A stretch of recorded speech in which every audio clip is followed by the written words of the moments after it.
Amazon has cornered the market on tablets that are, let's say, cost-effective. They just released their newest addition to their lineup, refreshing their 8-inch version. And I loved their 10-inch tablet that they released late last year.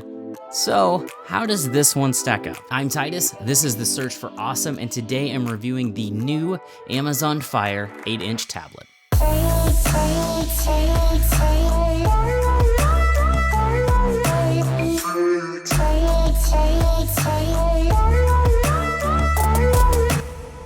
The unboxing experience is fine. It's typical Amazon at this point. It comes in a thin plastic box with very little protection of the tablet itself. Considering that though, the tablet came shipped to my house without so much as a scratch on it. You get a USB cable and power brick, which is all you need to get going, as well as some light documentation. The build quality is basically the same as their other tablets. A nice glass front with a sleek, but I'll say stylish plastic back. All in all, I will say it does look nice, but is definitely not a premium product. Amazon does a good job of making cheap devices that look nice, considering the price. I picked up the canary yellow version.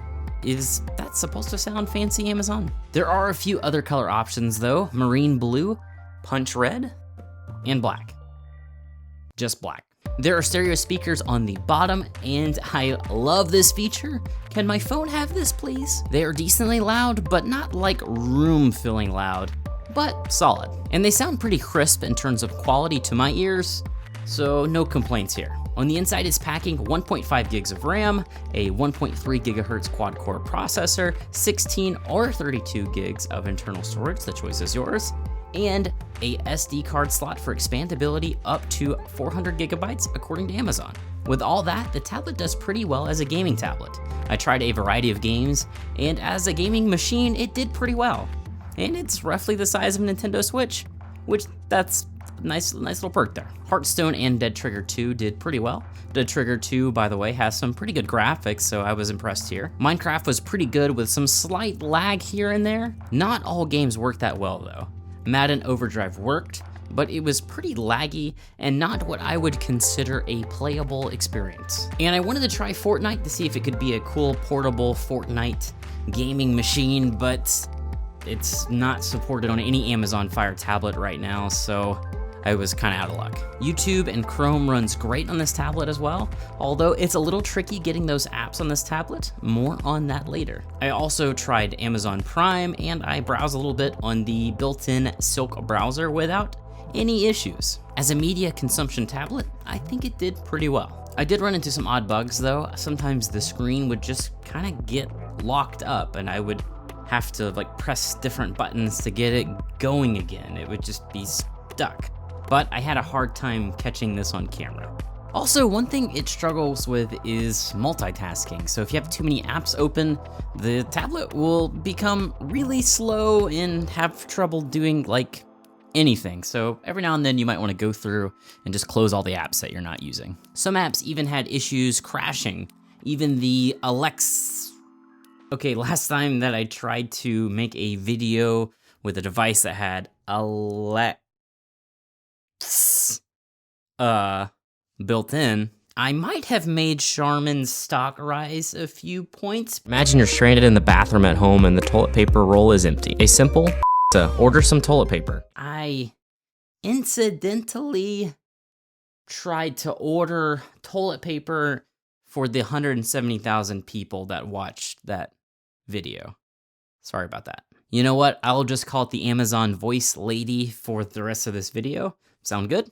That app, as of right now, just won't open, so I can't set up the Amazon Voice Lady app with this device, although I can use a Amazon Voice Lady command with my voice with no problems. The screen though is where I really feel Amazon cut some corners. It's pretty reflective and it's a fingerprint magnet, and with that 1280 by 800 pixel resolution, it's not that sharp looking. It's okay though. It does have good viewing angles though, and it's bright enough for indoor use, but you might struggle if you have it outside on a sunny day. To be fair, I have seen much worse tablet screens, and for the money, I think this is fine. But considering that this isn't the most premium glass, I would recommend a screen protector of some sort.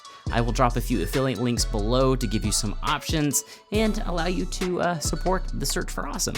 But I will say Amazon does claim it's 2 times as durable as the iPad mini 4, which is pretty cool if that's true. So maybe you don't need the screen protector, I don't know. One question that might be on everyone's mind is how does this new tablet compare to late last year's Amazon 10-inch tablet that I really liked, by the way? Well, I'll tell you. I did some tests and the 10-inch tablet is better in basically every way, but only by a tad. I tried YouTube and both offered a pretty similar experience, but the 10-inch was a bit faster generally. I tried browsing in the Silk browser and the Chrome browser, and the 10-inch was faster here as well. I tried Dead Trigger 2 and Madden Overdrive. Dead Trigger loaded a little bit faster on the 10-inch version, but it was a pretty similar experience overall once you started playing, and Madden was generally better, but the game struggled on both tablets, and I wouldn't really consider it playable. I mean, you could play it, but it might make you want to put your fist through the tablet. But it is 2 times as durable as the iPad mini 4. The screen is a tad bit brighter on the 10-inch.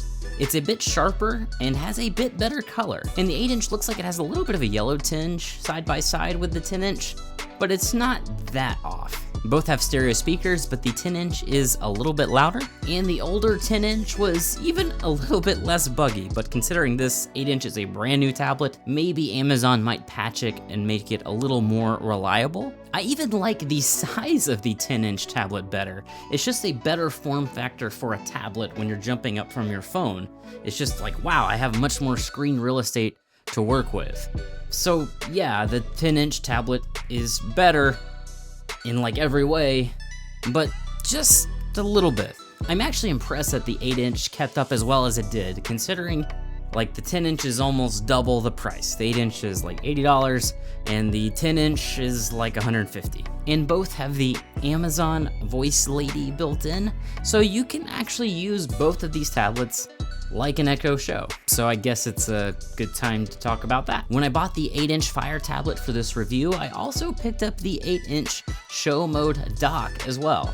It was only $15 more. By the way, pro tip, Amazon's been releasing a lot of new products lately, and something they've been doing a lot is before they release it, you can pre-order the devices and kind of get like a bundle of some sort for some sort of a discount. For instance, this dock is a lot more than $15, but because I bought it before the tablet came out, they gave me a bundle and they kind of saved me a bundle. Okay, back to the Show Mode dock. It's actually pretty nice. It's built of really good plastic material and it can tilt almost any angle and it holds the tablet pretty firmly as well. And it includes a case that sort of gives the tablet the ability to wirelessly charge.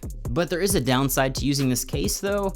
If you use it, you can't really use like a nicer, more protective case on top of it. But again, it gives it wireless charging, so it's a little bit of a trade-off. This dock is designed to let your tablet act like an Echo Show, but you could just use it as a wireless charger if you wanted. I will say though, you don't actually need this dock to use your tablet in Show Mode.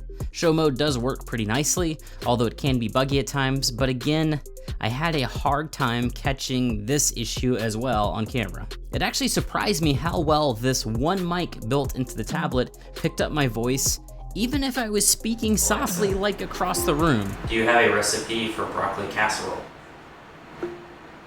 Okay, for broccoli casserole, here's a few recipes. I was not expecting that. This was the one downside I was foreseeing, and I was elated that it worked really well. Full disclosure, I've never used like the Echo Show that Amazon released a while back before, but after using this tablet and dock combo, I'm not sure why you would want one of those because it seems like it has all the functionality and it's quite a bit cheaper, but maybe I'm missing something. Let me know in the comments if I am. Amazon Fire tablets run Fire OS, which is based on Android, but it's rooted in the Amazon walled garden, meaning it's kind of limited on the apps that you can download from the Amazon Marketplace. Which, to be fair, there are a lot of apps available on the Amazon Marketplace, but all of the Google apps that you might enjoy on your Android phone, like Chrome, YouTube, Google Docs, etc., aren't available on the Amazon Marketplace. Google and Amazon have a pretty complicated relationship, to say the least. The good news though is there is a workaround to get all of the Google apps on your tablet, as well as the Google Play Store as a whole. It is a little complicated, but I will drop a link below that might point you in the right direction, but please do this at your own risk. I don't really know how Amazon feels about this. To be fair, the stock Amazon experience is still pretty good considering if you don't want to add the Google Play Store. What I like about it is it's really user-friendly, and there are a lot of benefits to actually using Amazon Fire tablets. Amazon does a good job of adding features that are great, but not in the normal stock Android. For instance, while setting up the tablet, it asks if you want to set up the tablet for a child and block in-app purchases, set time limits, and a bunch of other stuff.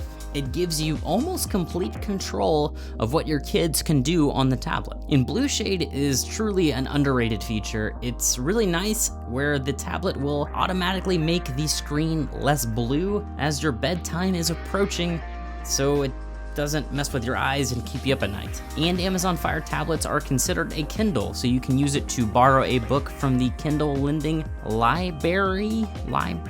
I always say that word wrong. It's not library, it's library. This is a nice perk because you can borrow a different book each month if you're an Amazon Prime member.